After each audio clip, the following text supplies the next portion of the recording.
Efésios 4, 31 até capítulo 5, verso 2.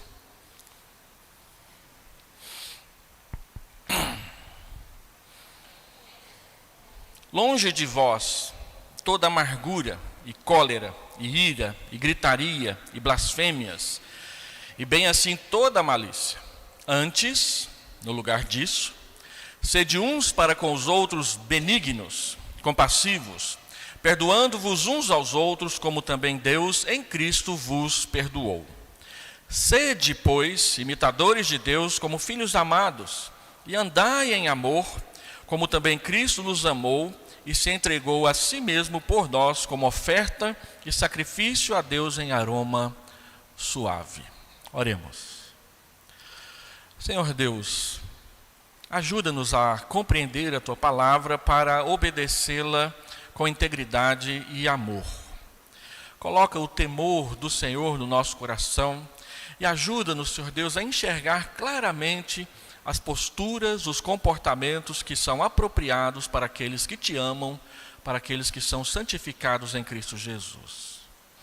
E liberta-nos, Senhor Deus, de vícios, de costumes ruins, de hábitos, Senhor Deus, não cristãos, para que nós possamos ser renovados não só no nosso interior, mas também todo o nosso comportamento. E também ajuda-nos de tal forma que não nos preocupemos somente com aquilo que é externo e que as pessoas possam ver pela aparência, mas que de fato o nosso coração seja mudado pela habitação do Teu Espírito em nós.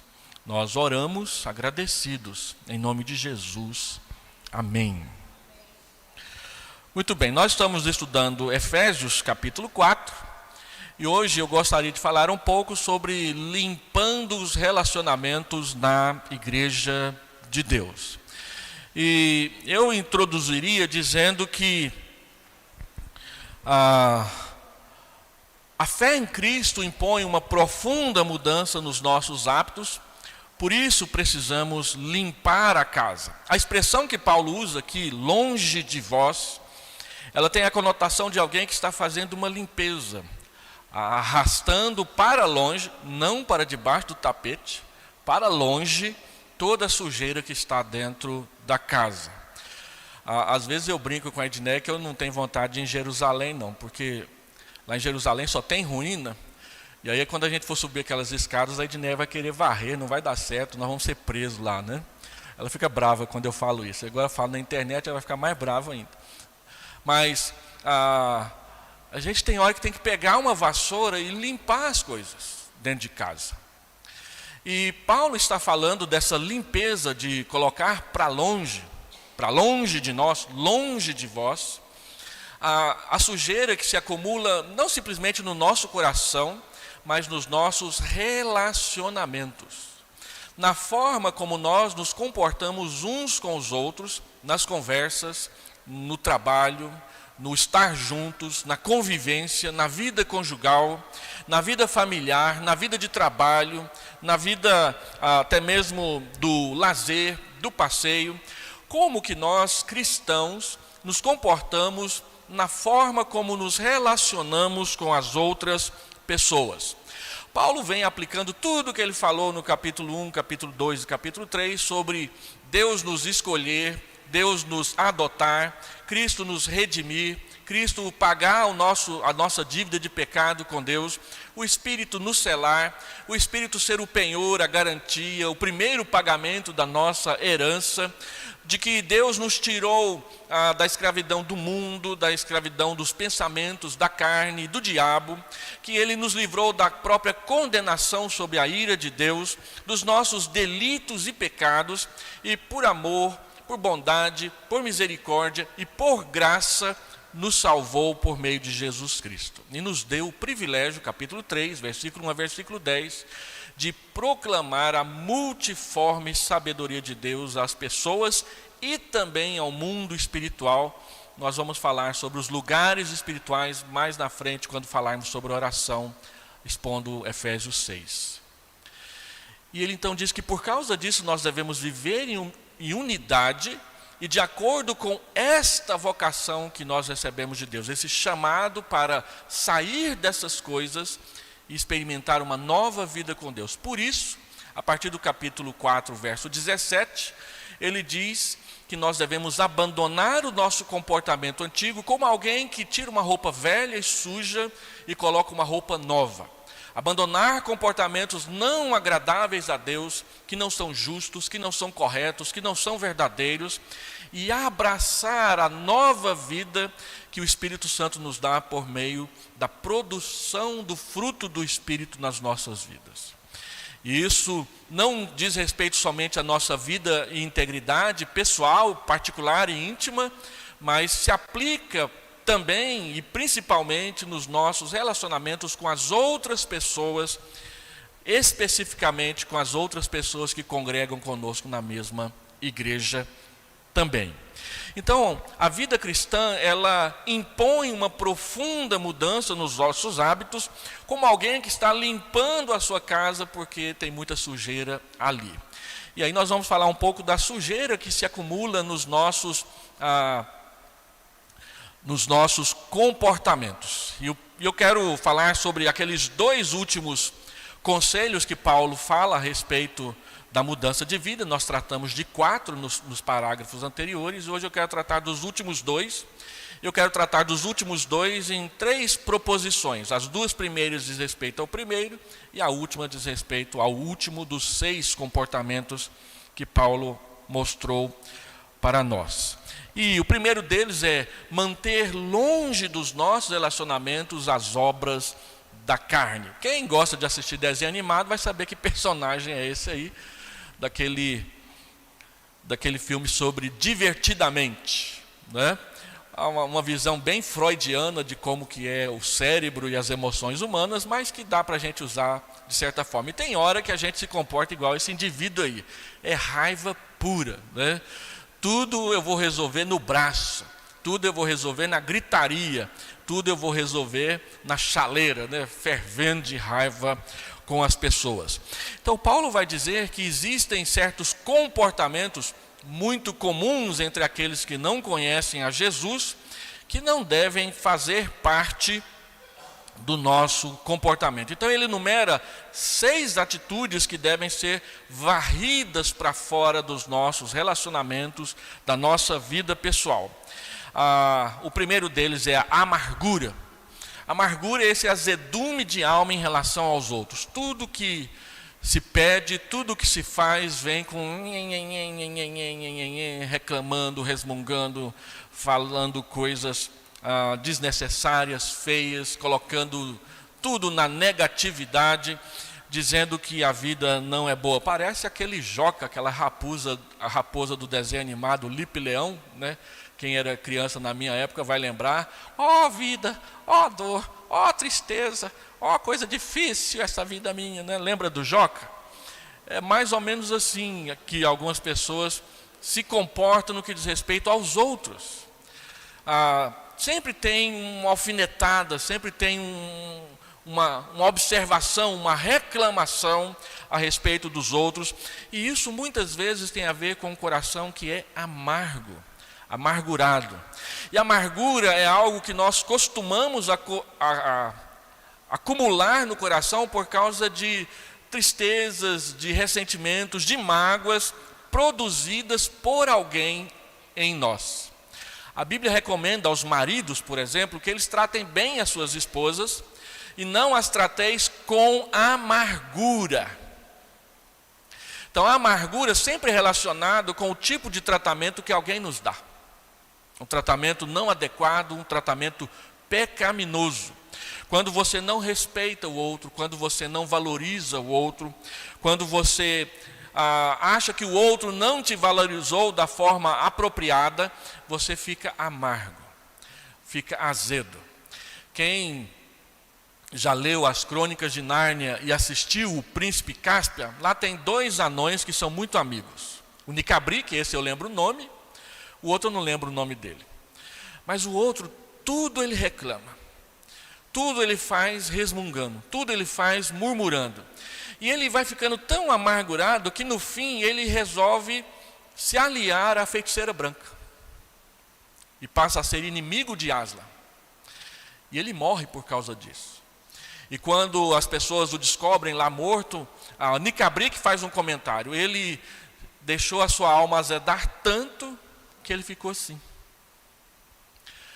Quando a gente fica amargurado por muito tempo, a gente começa a dar ouvidos às coisas que Satanás fica falando no nosso ouvido.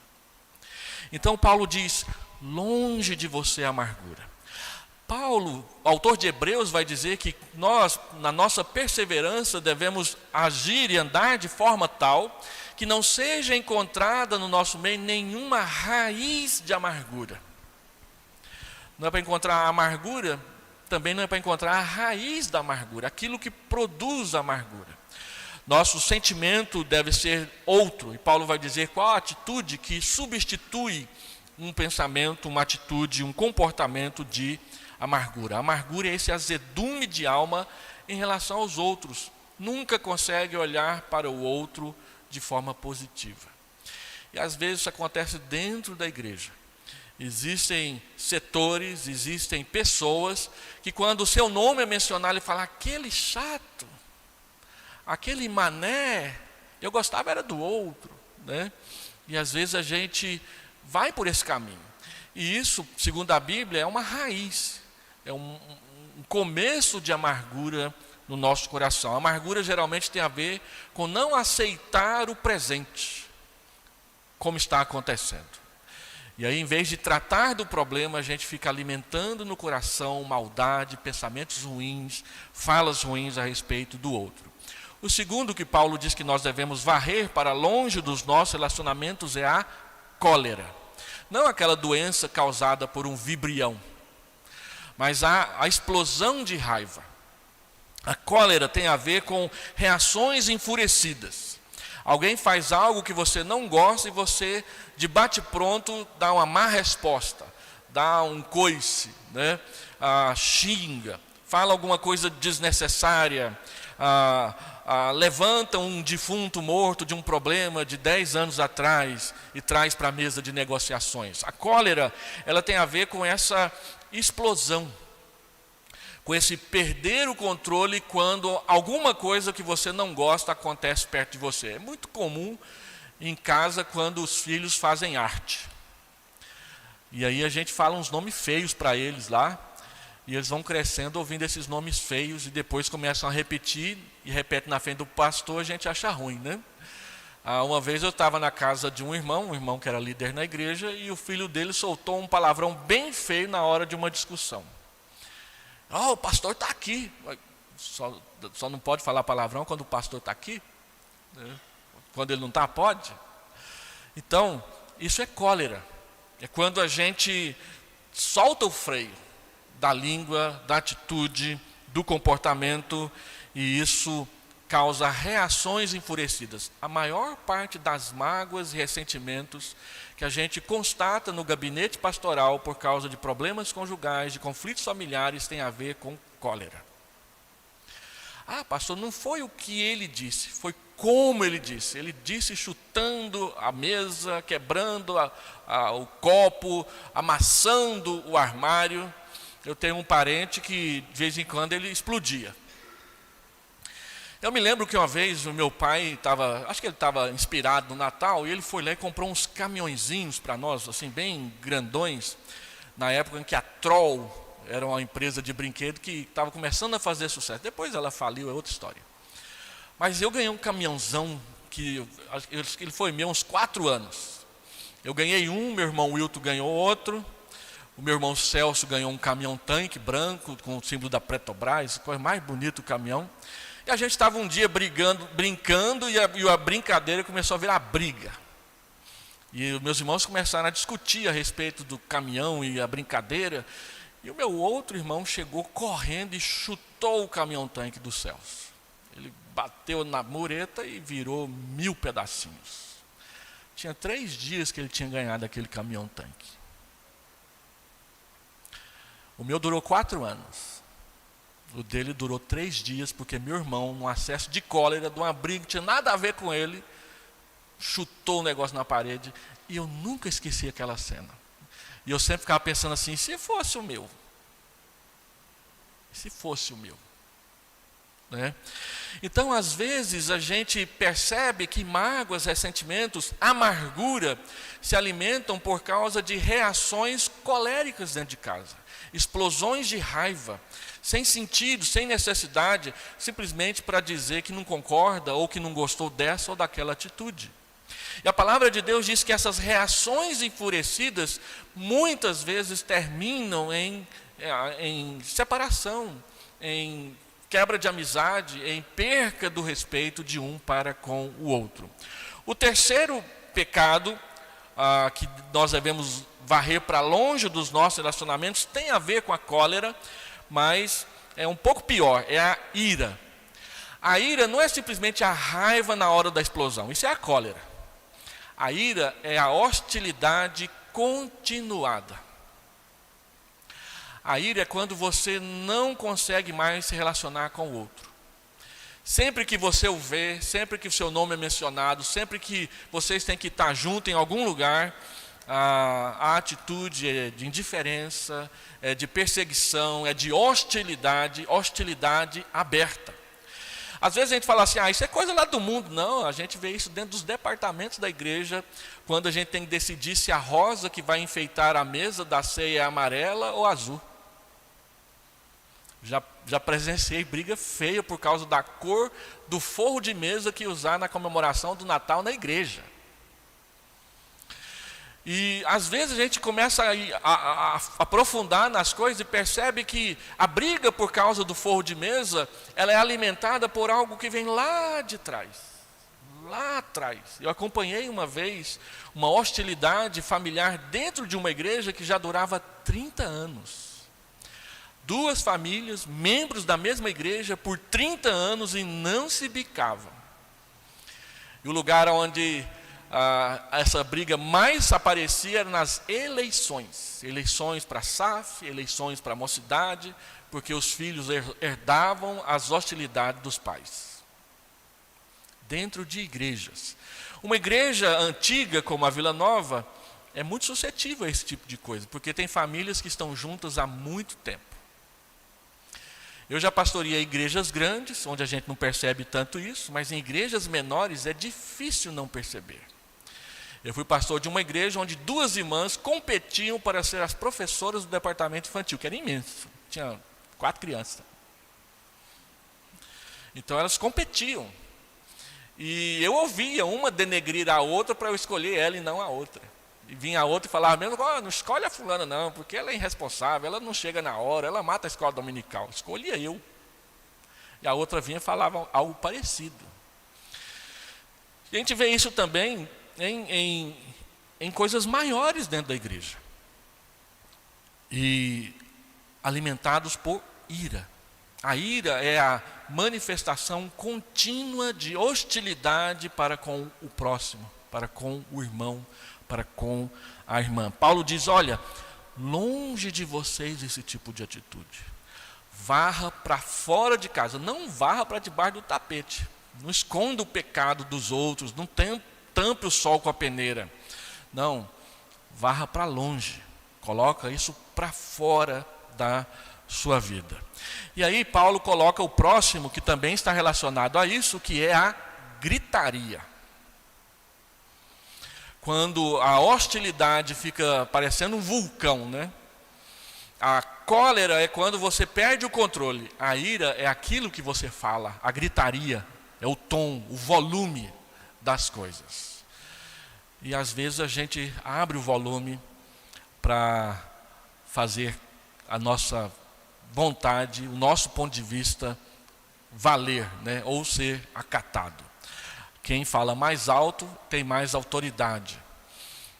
Uma das pessoas que eu mais admiro na igreja é o Totti. Ele é membro lá da primeira igreja. O Totti não levanta a voz para nada. E ele trabalha com crianças. A gente vai trabalhar com crianças, passa 5 minutos e a gente está berrando. Vocês precisam ouvir o que eu vou falar. E a criançada quase morre de susto, né? O Totti não levanta a voz para nada. Quanto mais alto as crianças berram, mais baixo ele fala. Não dá 2 minutos, está todo mundo quieto esperando ele falar o que ele vai falar. Porque se ele não falar, não tem a brincadeira. E todo mundo quer brincar, né? Então, nesses anos todos, tem mais de 30 anos que ele trabalha assim, eu nunca presenciei o Totti elevar a voz para mostrar a autoridade dele. Eu estou falando não de coisas feias, de brigas, eu estou falando do ministério, quando às vezes a coisa fica assim meia confusa e aí a gente levanta a voz para o pessoal baixar a voz deles.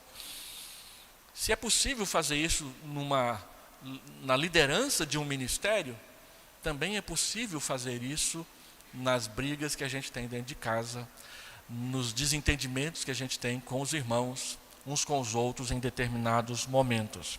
Então a gritaria é o berro. E esse é outro motivo de muita queixa no gabinete pastoral quando a gente faz aconselhamento. A pessoa gritou comigo. Ela levantou a voz para mim. Nem meu pai fez isso na minha vida, né? E aí começa.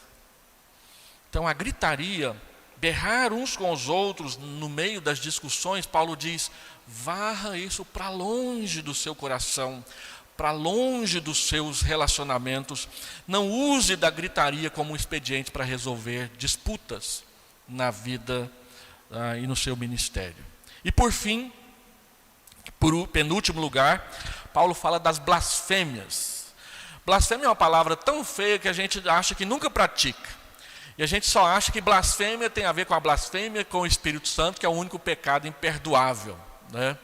A blasfêmia, traduzindo para o português moderno, é esse falar mal uns dos outros constantemente.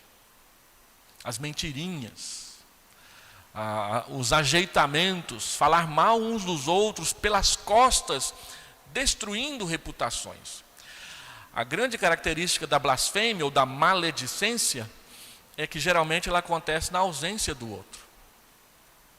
Eu presenciei isso uma vez numa aula do seminário, o meu professor dando uma aula, professor de seminário, pastor ensinando pastores a pastorear. Ele estava dando uma aula de seminário e ele resolveu falar mal de um dos professores da casa. Falou. E aí o professor que ele estava falando mal entrou na sala. Na mesma hora, na frente de todos nós, ele começou a bajulá-lo. Esse camarada é muito inteligente, é uma bênção, sei que ele dá mais. E aí os alunos tiveram a aula do dia. Nós tivemos a grande aula do dia. Olha o que a hipocrisia faz com um pastor. Descaradamente ele fala mal, e descaradamente, sem mudar de cenário, ele fala bem. Porque foi pego com as calças curtas. Isso acontece no meio de pastores. E acontece no meio da igreja também. Eu tive que lidar com uma disciplina de um membro uma vez, um membro muito benquisto da igreja, mas que havia cometido um pecado razoavelmente necessitado de uma disciplina exemplar. E nós estávamos tratando o problema e a igreja se dividiu. Metade ficou a favor dele e metade ficou contra. Então a gente ouvia na porta da igreja na hora dos cumprimentos: pastor, o conselho está sendo muito suave com esse irmão. Pastor, vocês tinham que ser mais severos. Tinham que trazer uma disciplina mais dura. Aí passava esse e vinha o outro. Vocês estão judiando do irmão. Estão acabando com a vida dele. Não faz assim não. E aí, no conselho tinha um que falava assim: nós temos que ser severos na disciplina do irmão. No dia seguinte estava lá jantando com ele, bajulando ele.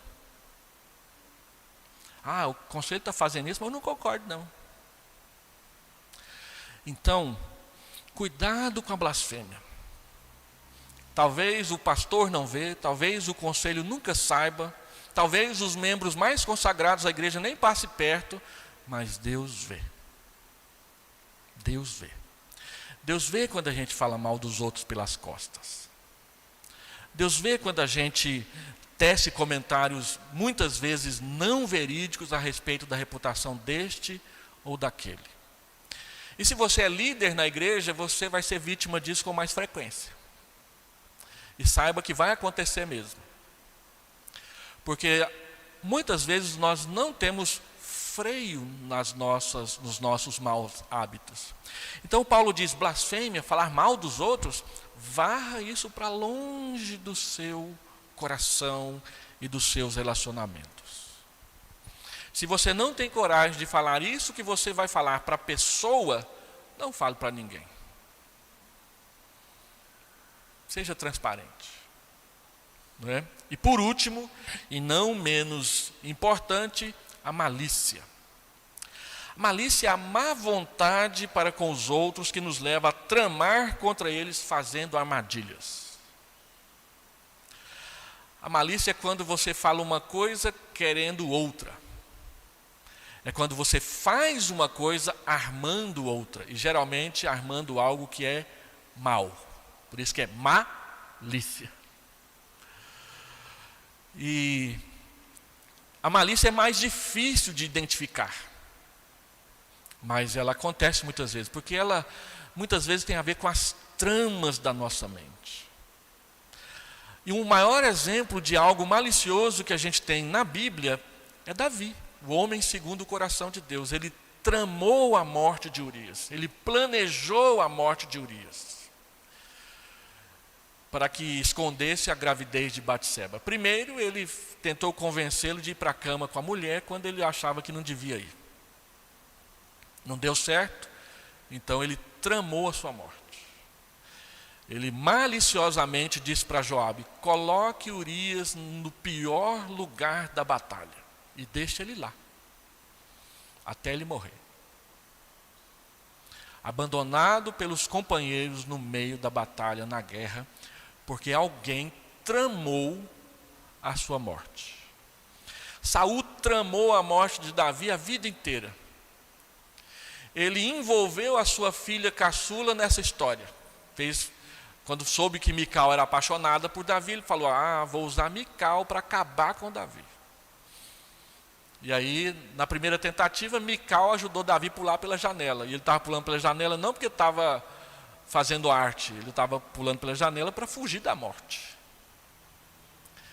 E então, para se vingar de Davi, Saul pega Mical e dá como esposa para outro.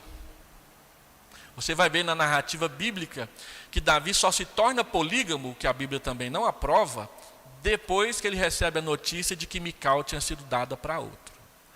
E aí isso vai ser conflito conjugal dele com Mical para o resto da vida.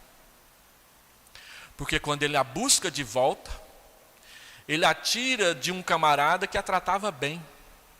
A Bíblia diz que o tal de Pauti foi chorando até na esquina para ver se ele trazia ela de volta, mas não deu certo. E aí quando ela volta para casa, o Davi que ela conhece não é mais aquele que era só dela. Tinha mais 4. Ela é a 5ª. E a Bíblia diz que Saul fez isso com Davi por pura inveja. A inveja foi o motivo, a malícia foi a estratégia. E às vezes a gente faz isso com os nossos irmãos, a gente faz isso com os nossos filhos, a gente faz isso com os nossos pais, a gente faz isso com os nossos amigos. A Bíblia diz que a malícia, essa má vontade que se torna visível nas atitudes de armadilha que a gente prepara, de engano, enganar as pessoas, deve ser varrido para longe do nosso coração, para longe dos nossos relacionamentos. Nos nossos relacionamentos não deve haver malícia, deve haver boa vontade. Então, como que se resolve isso? Paulo vai dizer em segundo lugar, e como parte desse conselho de jogar fora o pecado e trazer para dentro o fruto do Espírito, praticando o fruto do Espírito. Ele vai dizer no versículo 32, acompanha comigo a leitura do verso 32. Ele começa o verso 31 dizendo, longe de vós. Aí ele começa o verso 32, antes. Se essas coisas têm que estar longe, o que tem que estar no lugar delas? Antes, sede uns para com os outros benignos, contrário de maliciosos. Sejam compassivos, sejam pessoas que ajam com compaixão, pessoas perdoadoras, perdoando-vos uns aos outros, como também Deus em Cristo vos perdoou. O que é interessante nessa pequena lista de virtudes que Paulo coloca aqui, benignidade, compaixão e perdão, é que elas fazem parte do fruto do Espírito. Pelo menos benignidade é mencionada em Gálatas 5 como um fruto do Espírito. Quando você lê a lista que Paulo fala das virtudes cristãs em Colossenses 3, você vai perceber o perdão lá, e você vai perceber vários elementos que também aparecem na lista de Gálatas capítulo 5. O que quer dizer?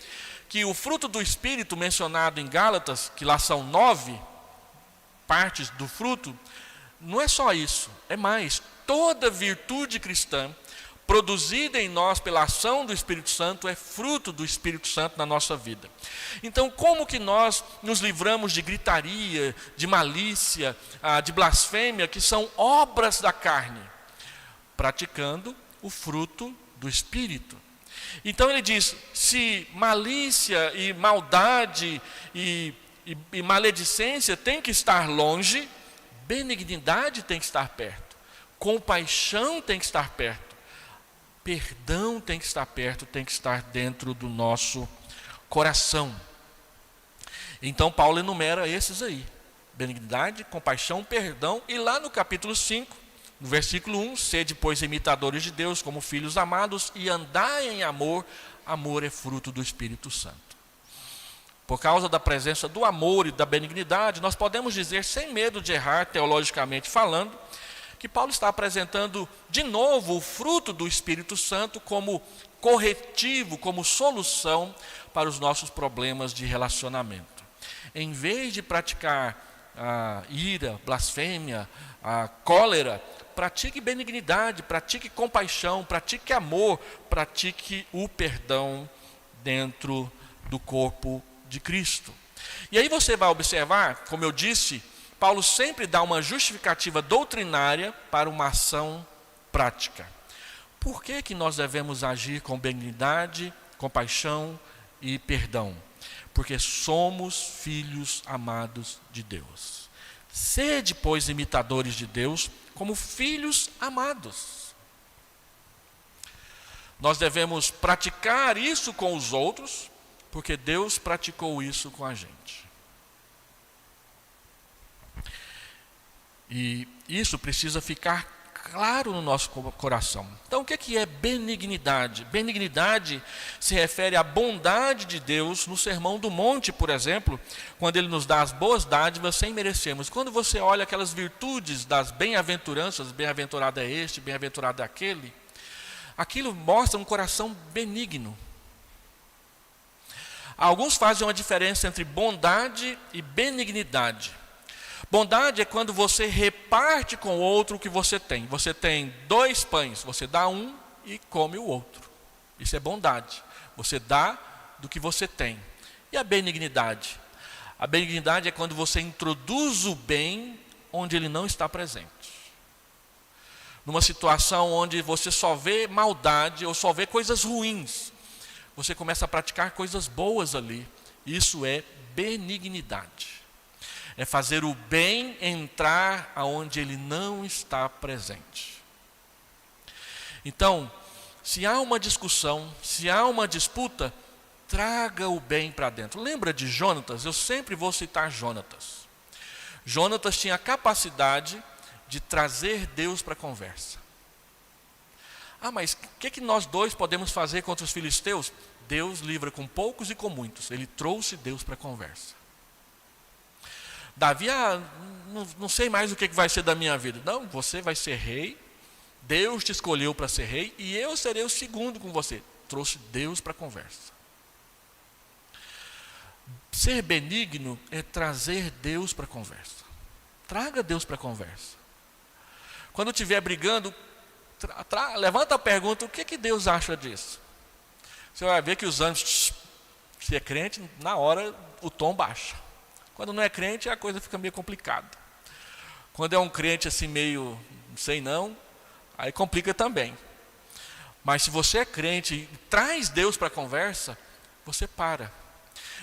Dietrich Bonhoeffer, no seu livro Vida em Comunhão, ele fala que é impossível odiar o rosto do irmão por quem você ora. Como que eu vou odiar uma pessoa que eu estou orando por ela? E isso é algo que os irmãos precisam aprender nesses posts que ficam colocando nos grupos da igreja falando mal do atual governo. O atual governo não é bom, mas ficar xingando ele não é o que a Bíblia mandou a gente fazer. Eu acho engraçado, a gente coloca aquelas coisas feias lá no grupo da igreja, geralmente de terceiros. Por que a gente não pratica 1 Timóteo 2? Que diz que os homens devem orar pelos governantes. Os homens. Por que a gente não pratica Romanos 13? Que diz que a gente deve respeitar as autoridades, ainda que elas estejam lá de uma forma que a gente duvida que tenha sido correta. Paulo pede oração pelo governador quando Nero governava. E Nero pôs fogo em Roma e diz que foram os cristãos. E aí? Você ora por esse cara ou não? A Bíblia diz que nós devemos orar pelos nossos inimigos. Não xingar os nossos inimigos. Isso é cristianismo. E aí a gente dá um mau exemplo, um mau testemunho, quando o que se vê nas coisas que nós falamos, que nós publicamos, que nós escrevemos, é o oposto do que a Bíblia diz que a gente tem que fazer. Paulo diz, seja benigno, traga Deus para a conversa. Eu acho interessante que é só colocar a palavra de Deus no meio e as coisas param. É importante você fazer isso. Coloque a bondade aonde parece que só tem maldade. Se nós não trouxermos a bondade para onde a maldade está reinando, então nós não somos sal. Então nós não somos luz. E Paulo vai dizer nesse mesmo texto que nós estamos trabalhando, versículo 8, andai como filhos da luz, não como filhos das trevas. O pessoal das trevas é que gosta de malícia, de maldade, de xingatório, de lacração. Não nós.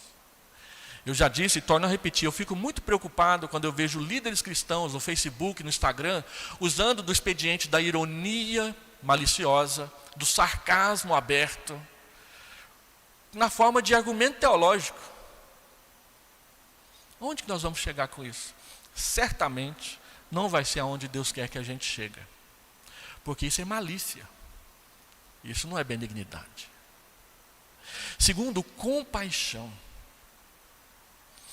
Compaixão é você ter o seu coração na miséria do outro, inclusive na miséria pecaminosa do outro. É a compaixão que faz pessoas saudáveis ir trabalhar no meio de leprosos, que é uma doença contagiosa. É a compaixão que faz com que missionários saiam do Brasil e vão tentar ganhar muçulmanos para Cristo lá no norte da África. É a compaixão que faz com que pessoas que estão bem financeiramente separem uma verba para ajudar quem está dormindo na rua na época do inverno. Compaixão é você calçar o sapato do outro. Eu ouvi há muitos anos atrás uma fita cassete de um cantor de Brasília chamado Atilano Muradas. O Atilano Muradas nunca foi um cantor evangélico famoso, nem gospel. Ele cantava as músicas que ninguém queria cantar. E uma música dele que mexeu muito com a gente é Deus tenha misericórdia. É uma oração. Deus tenha misericórdia do político corrupto, que usa o voto para poder alcançar somente o benefício próprio. Deus tenha misericórdia daqueles que vendem os órgãos, que matam pessoas, arrancam seus órgãos para que outro possa viver. Deus tenha misericórdia do bandido da noite, que fica à espreita esperando uma vítima para ele estuprar, assassinar e matar. Deus tenha misericórdia do mal, do homem mau, da mulher má. Porque esses sim precisam do Evangelho. Às vezes aparece uma pessoa esquisita aqui na igreja e a gente olha assim com a cara de nojo para ele. E acha que ele não percebe. Da onde que Deus nos tirou? Talvez você diga assim: mas eu nasci no Evangelho. Amém, aleluia. Mas eu não. E eu conheço amigos e pessoas que nasceram de uma forma muito pior do que eu. Eu nasci num lar católico, onde o catolicismo é levado a sério. Mas tem gente que nasce onde só tem violência. Lá em casa a gente ouvia Padre Zezinho, quando os vizinhos ficavam xingando com altíssimos palavrões em alto volume uns aos outros.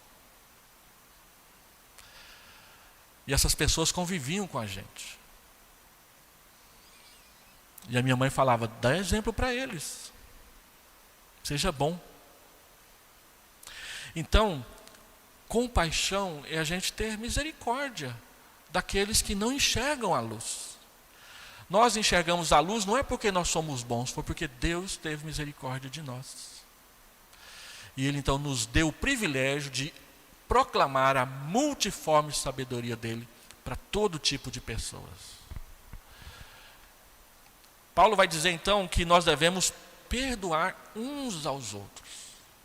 Como que eu jogo para fora a malícia, a amargura, a maledicência, a blasfêmia? Trazendo Deus para a conversa, tendo o coração na miséria do outro e perdoando assim como nós fomos perdoados em Jesus Cristo. Um dos textos bíblicos que me comovem, e eu peço a Deus que Ele nunca faça com que esse sentimento saia do meu coração quando eu leio aquele texto, é Hebreus. Hebreus diz que Jesus Cristo não fez caso da ignomínia quando Ele carregou a cruz no meu lugar. A frase quer dizer o seguinte: o que é ignomínia? Ignomínia é uma palavra feia para vergonha pública. Ignomínia é quando tudo que você não gostaria que os outros soubessem fosse dito no alto-falante, na praça pública, no maior movimento. Na rodoviária, por exemplo. Na feira da Fort Ford, da 44. A Bíblia diz que Jesus foi exposto vergonhosamente ao público, nu. Os crucificados eram crucificados nus. Eles tinham que carregar a cruz dele até o local onde ia ser crucificado nu, com aquele montão de gente assistindo o espetáculo, xingando, jogando coisas neles. E a Bíblia diz que Jesus não fez caso disso. Porque ele era um tapado? Não, porque ele te amava. Só porque ele te amava. Ele enfrentou o pior tipo de vergonha para que você pudesse morar com ele no céu. Isso não mexe com a gente? Na hora da gente ficar com raiva dos outros, na hora da gente xingar os outros, na hora da gente falar mal dos outros, na hora da gente gritar com os outros. Jesus carregou tudo em silêncio, diz a palavra de Deus, como uma ovelha muda que é levada para o matadouro. Você já teve uma ovelha em casa? Minha mãe, ela tinha um sonho de ter ovelhas, e um dia ela comprou 2. Soltou lá no galinheiro. Gente, era fofo demais pegar aqueles bichinhos. A ovelha é um animal dócil, você pega fácil, você leva fácil para onde você quiser. É burro que dá dó. Mas é muito bom passar a mão no pelo, na lã da ovelha. Ele se deixa acariciar, e quando ele começa a gostar de você, ele vem para perto. Na internet é cheio de vídeos mostrando como que a ovelha conhece o assovio do pastor. O pastor assovia no meio de um monte de ovelha lá, só as dele vêm e fica perto dele. As outras todas continuam lá pastando do jeito que estava fazendo. Você pode misturar que elas conhecem. A Bíblia diz que Jesus foi como uma ovelha muda levada para o matadouro. Quando alguém vinha no tabernáculo sacrificar a ovelha, ela não ficava lá estrebuchando essas coisas. Jesus foi assim.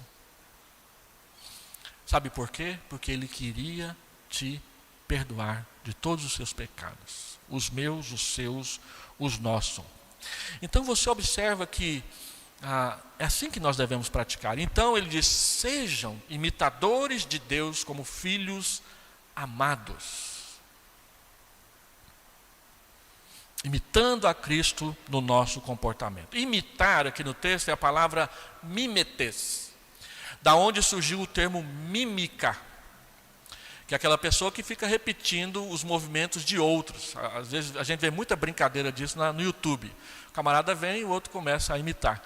Quando se despediram de mim na segunda igreja que eu pastoreei, um dia lá que eu não sei como, entraram na minha casa e roubaram lá algumas roupas minhas e da Edneia e fizeram então a despedida de nós da igreja.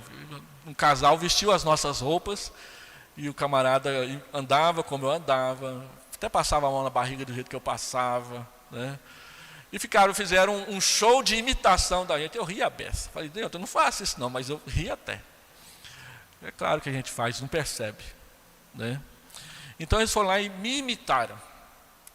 E foi a forma carinhosa da igreja se despedir de mim naquele pastorado da igreja. Nós devemos imitar a Deus. Do jeito que Deus faz, a gente faz. Qual foi o jeito que Deus fez? Paulo diz aí no texto, olha aí, verso 1 e verso 2 do capítulo 5. Sede, pois, imitadores de Deus como filhos amados, e andai em amor, como também Cristo nos amou e se entregou a si mesmo por nós, como oferta e sacrifício a Deus em aroma suave. Como Cristo nos amou? Ele se entregou por nós. E nós sabemos que Ele se entregou para ser crucificado. Ele se deu, Ele se doou por nós. Então, para nós resolvermos esses problemas de má vontade, de falação, de malícia no nosso meio, nós vamos substituí-los pelo fruto do Espírito Santo, tendo como modelo de vida prática o Senhor Jesus. Um dos textos interessantes sobre a oração no Novo Testamento é 2 Tessalonicenses 3. Paulo termina, ele fala ali, orem por mim, orem pelas missões, orem pelos pregadores. E ele então termina o texto de 2 Tessalonicenses 3, se eu não me engano, o verso 5, dizendo assim, ora, o Senhor vos conduza à perseverança de Cristo. Ele não diz para a gente ser perseverante em Cristo. Ele pede para que nós sejamos perseverantes como Cristo era perseverante. E ali, no caso, na oração. Quando você lê o Evangelho de Lucas, Lucas 11 vezes mostra Jesus orando. 11 vezes. E aí você começa a observar que momentos que Jesus ora. Jesus ora em todos os momentos que ele tem que tomar uma decisão importante. Quando ele escolheu os apóstolos, ele passou a noite orando. A gente vai escolher presbítero, a gente só ora na hora da assembleia, né? Jesus, ao escolher os apóstolos, passou a noite toda orando por eles. Ele ora no momento do batismo dele, ele ora na escolha dos apóstolos, ele ora na cruz, quando ele é crucificado, Pai, perdoa-lhes porque não sabem o que fazem. Então, ele ora quando ele se encontra lá com Lázaro no túmulo, e a Bíblia diz que ele ora até de olhos abertos, porque ele levanta os olhos para cima. Então, quer dizer que orar de olho aberto não é tão pecaminoso como algumas pessoas acham, né? E assim, ele mostra para a gente como Jesus orava. Aí você vai para o livro de Atos, que também foi Lucas que escreveu, você vê a igreja orando 33 vezes. 33 vezes a igreja orando. Com quem que ela aprendeu? Com Jesus. Lucas 11. Vendo Jesus orar, os discípulos perguntaram e pediram, um dos discípulos, Senhor, ensina-nos a orar, como João ensinou os discípulos dele. Oração é algo que a gente precisa aprender e Jesus é o nosso modelo. Então Paulo ora que Deus nos conduza à constância, a palavra que não veio na minha memória na hora, a constância, a perseverança de Cristo na oração. E aí eu queria fazer algumas aplicações, porque hoje eu estou passando do horário. Primeiro, é hora de fazer uma limpeza em casa e jogar fora, varrendo para longe tudo que nos faz mal e faz mal ao nosso próximo nas nossas ações. Dá para identificar e dá para começar a fazer uma lista e varrer para fora de casa, varrer para fora da boca. E aí, eu pesquisei na internet, no Google hoje responde todas as perguntas, eu perguntei assim, como aprender bons hábitos? A gente tira um hábito ruim, colocando um hábito bom no lugar. Então, como que eu aprendo um bom hábito? Eu li certa vez, não sei aonde, que para você solidificar um hábito, você precisa praticá-lo insistentemente por 15 dias. Quer aprender a escovar os dentes? Escova os dentes todo dia, 15 dias, aí você não para mais. É mais ou menos assim. Então, você quer mudar algumas práticas, insista numa determinada prática por 15 dias, e aí você começa a fazer automaticamente. É claro que alguns demoram mais, né? Tem alguns que só andam de primeira, né? Nunca engata a segunda, mas... E tem outros que querem ir depressa demais, arrebenta a cara lá na frente. Então, como que a gente aprende bons hábitos? Na internet, perguntando, o canal que eu olhei, tinha várias respostas lá. E algumas das respostas eu nem concordei, achei absurdo. Mas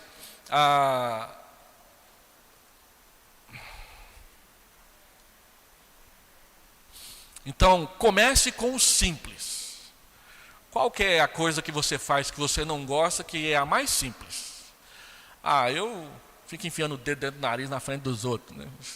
Isso é um mau hábito. Agora, de relacionamento, ficar criticando os outros.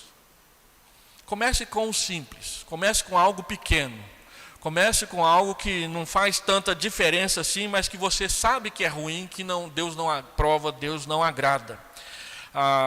É mais fácil de abandonar, o mais fácil de praticar. Por exemplo, comece com o palavrão. Tem gente que na hora que chuta a cadeira, solta o palavrão. Coloca um misericórdia no lugar. Eu me lembro de uma irmã que dizia que falava muito palavrão, e ela disse, toda vez que eu ia falar um palavrão, eu colocava a palavra misericórdia no lugar. Então, tudo que ela falava, misericórdia, quer dizer que ela falava muito palavrão, né? Misericórdia. Você já tirou o palavrão. Meu irmão mais novo se apaixonou por uma menina linda, loira, dos olhos verdes, que falava muito palavrão. Ela falava palavrão o tempo inteiro. Mas ela era tão bonita. E meu irmão se apaixonou por ela. E aí ele foi lá, teve coragem, começou a namorar a menina.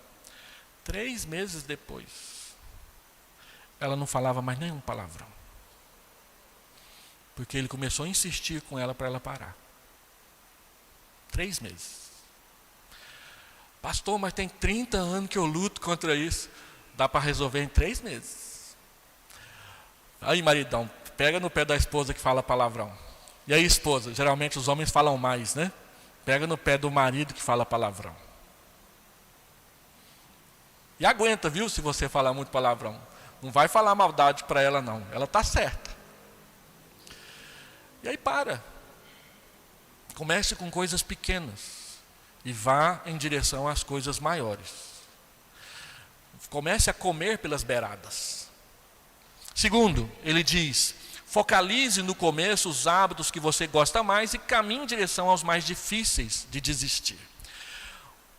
Nossa, eu vejo aquele irmão lá, ele está sempre sorridente, ele sempre tem uma palavra agradável, eu queria ser assim. Coloque isso como um alvo. Eu quero ter uma palavra parecida com a daquela irmã lá, a santidade em pessoa. E é mesmo. Terceiro, mantenha o registro das mudanças, das vitórias. Comemore. Nossa, tem 1 mês que eu não falo palavrão. Vou convidar o Donaldo e a Déia para a gente comer uma pizza para comemorar a vitória contra o palavrão. Faça isso. Comemore as suas vitórias. Eu fui membro de uma igreja antes de ser pastor, que tinha uma senhora que se chamava Enedina. Dona Enedina era uma das mais idosas da igreja, uma das fundadoras da igreja. Ela não comemorava aniversário. Ela comemorava aniversário de conversão. Todo ano, no aniversário da conversão dela, ela chamava a igreja lá e tinha um culto. A igreja toda ia. E ela dava um jantar para a igreja. E aí ela falava quantos anos fazia que ela tinha entregue a vida dela para Jesus. Comemore as suas vitórias. Às vezes a gente comemora aí o filho que passou no vestibular, dá um computador para ele. Né? Dá uma coisa do mundo para ele. Dá uma viagem para ele. Mas não comemora, não faz um culto, Não leva na pizzaria e diz: hoje nós estamos comemorando a sua vitória. Quando ele faz a pública profissão de fé, eu quero dizer. Passa no vestibular, tem gente que dá até carro. Mas no dia que faz a pública profissão de fé, você não me faz passar vergonha na frente do pastor não, hein? Leva bronca. Não, aqui tem uma pizzaria muito boa aqui no final, ó. Leva para lá. Convida alguns irmãos da igreja e comemora a profissão de fé do seu filho. Ele nunca vai esquecer. Minhas filhas não esquecem. Que no dia da profissão de fé teve pizza, que era a coisa que as mais gostavam quando era menor. E registre. Vitória, vitória, vitória. Derrota, vitória, vitória, derrota. Até você ter mais vitórias e as derrotas menos vezes. Elimine o que possa te parar. Não se entregue à impaciência. Às vezes a gente fica impaciente e desiste. Tenha paciência. Aguente mais um pouco. Fica com a cara vermelha na hora que falar uma besteira no lugar que não devia falar. Peça perdão e recomece. Não desista, não pare. Mude os seus hábitos para a glória de Deus. Quinto, crie lembretes até estar fazendo automaticamente o que deseja aprender a fazer. Coloca lá no seu espelho. Escovar os dentes. Coloque lá no seu espelho. Falar bem dos outros. Não falar mal dos outros. Coloca um lembrete. A Edneia de vez em quando coloca uns versículos com intenções bem intencionais mesmo em alguns lugares da casa. Para a gente não esquecer. Por último, leia e estude sobre o comportamento que você deseja querer. O que é benignidade? Leia sobre isso. Estude sobre isso. Procure material sobre isso.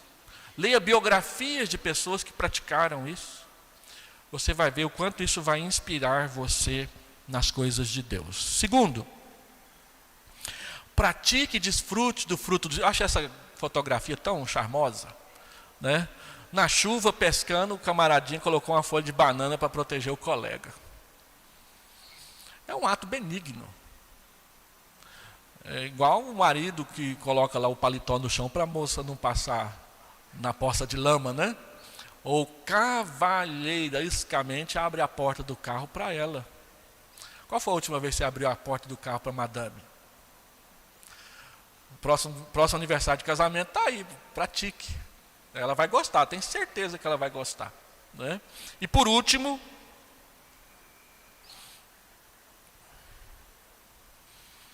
comporte-se como um filho de Deus, ande na verdade. Uma paisagem dessa dá até vontade, né? 3 João 3. João fala assim: não tenho maior alegria do que esta, a de ouvir que os meus filhos andam na verdade. O que é andar na verdade? Eu tenho repetido isso aqui constantemente. Andar na verdade é andar em Jesus. Eu sou o caminho e a verdade e a vida. Se Ele é a verdade, andar na verdade é andar com Ele. Andar na verdade é andar na palavra. Santifica-os na verdade, a tua palavra é a verdade. Então, se a palavra é a verdade, obedecer a palavra é andar na verdade. Andar com Jesus e andar na palavra. E João diz que essa é a maior alegria dele como pastor. Como pastor da igreja, os presbíteros como pastores da igreja junto comigo, os demais pastores como pastores da igreja junto comigo, a nossa maior alegria precisa ser ver os irmãos andando com Jesus. Não pode ser o salário, não pode ser o tamanho e o número dos membros da igreja, não pode ser a magnificência do templo, não pode ser. Não pode ser a fama que YouTube ou Instagram te dá. A maior alegria de um pastor, que realmente é pastor, é ver o povo de Deus andando na luz. Nós, do conselho dessa igreja, estamos comprometidos com isso. De fazer o que a gente der conta, para que a igreja de Vila Nova ande na verdade.